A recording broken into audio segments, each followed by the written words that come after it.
Hello everyone and welcome back to another Figurehead Reviews video, and today we are taking a look at Gladiator from the Marvel Legends X-Men Apocalypse Build-A-Figure wave. Here we have Gladiator in the front window box displayed with his Build-A-Figure piece.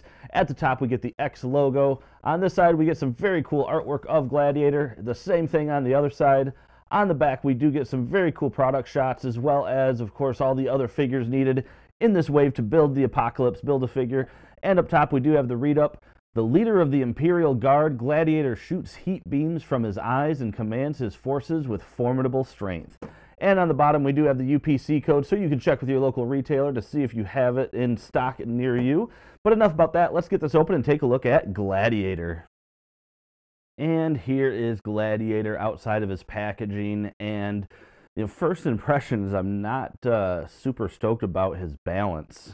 This is like the third time I had to stand him back up, and I'm not even doing a crazy pose. In fact, I'll go over the articulation. It's kind of hard to get him into some poses with that cape, but he kept flopping over just because he's so imbalanced, and you can almost see right here on the profile, he's kind of leaning forward a little bit, so I feel like that cape is kind of throwing it off.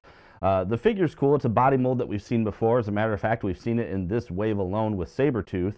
So the body mold is nothing new. The cape does look cool. The head sculpt looks great. So overall, it's definitely a cool figure to get into the collection. I just feel like having the cape, especially formed the way it is around his legs, is going to make it very limiting in some of the poses that you can get him in, other than just sort of these, intimidating strongman poses. He only comes with the Apocalypse Build-A-Figure piece, so we're just going to look at all of that when we actually put Apocalypse together here real soon. So with that being said, let's just jump right into the better looks on the Gladiator here, and then we'll jump right into Articulation. So getting a better look at Gladiator up close here, we can see a pretty cool head sculpt and some decent paint work there in the hairline and the eyebrows. And I do like that we get some of that blue dry brushing effect, or detailing effect rather, for his mohawk. So I like that. Ears definitely very alien in appearance, so well done there. So overall, the head sculpt actually doesn't look bad, and I don't really see, well, right there at the tip of his mohawk, it looks like I got a chunk of plastic. But, yeah, other than that, head on, you can't really tell, but that looks like that might be a spot where it actually goes through the injection molding. The cloak looks pretty cool. You got, of course, the little clasps here, the high collar, and then it's very basic looking, red on the side. It's got the yellow detailing, and for the most part the line work came out okay. It does wrap around his leg there, so it's more like the wind is blowing in that direction.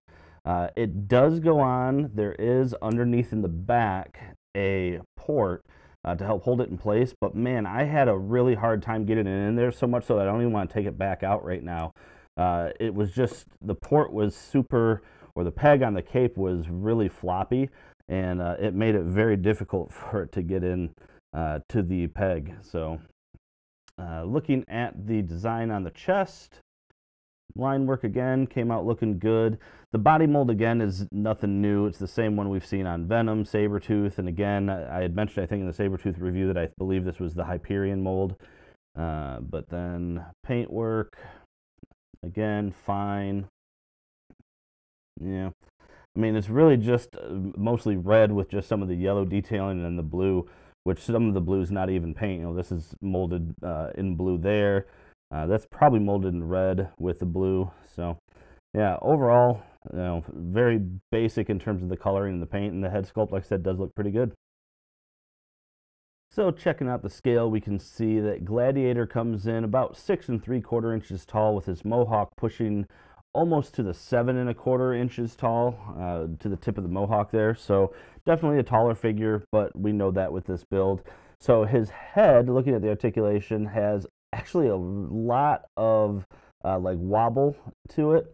So I'm not even actually moving the hinge right now, and you get some up and down even without moving the hinge. Now with the hinge, he can definitely bury his chin plenty far.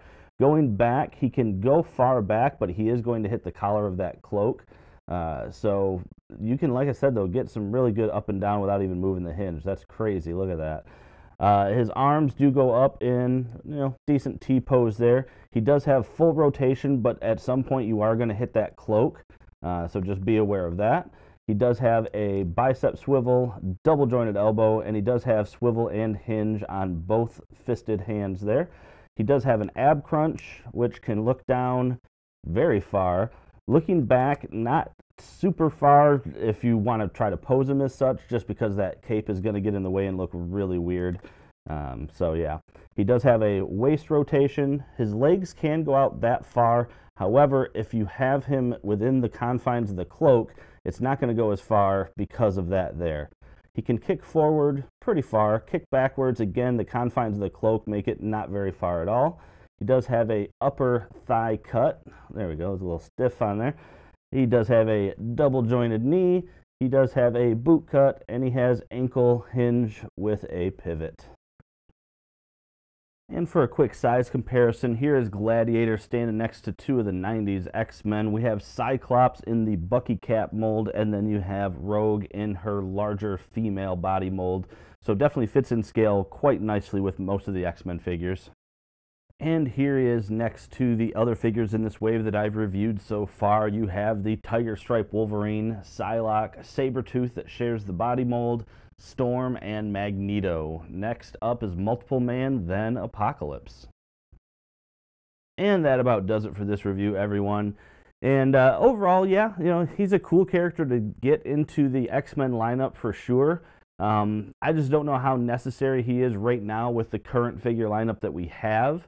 Definitely a key character in a couple of different storylines and things like that, but overall, his limited articulation, and mind you, his articulation is primarily limited just because of that large cloak that he has.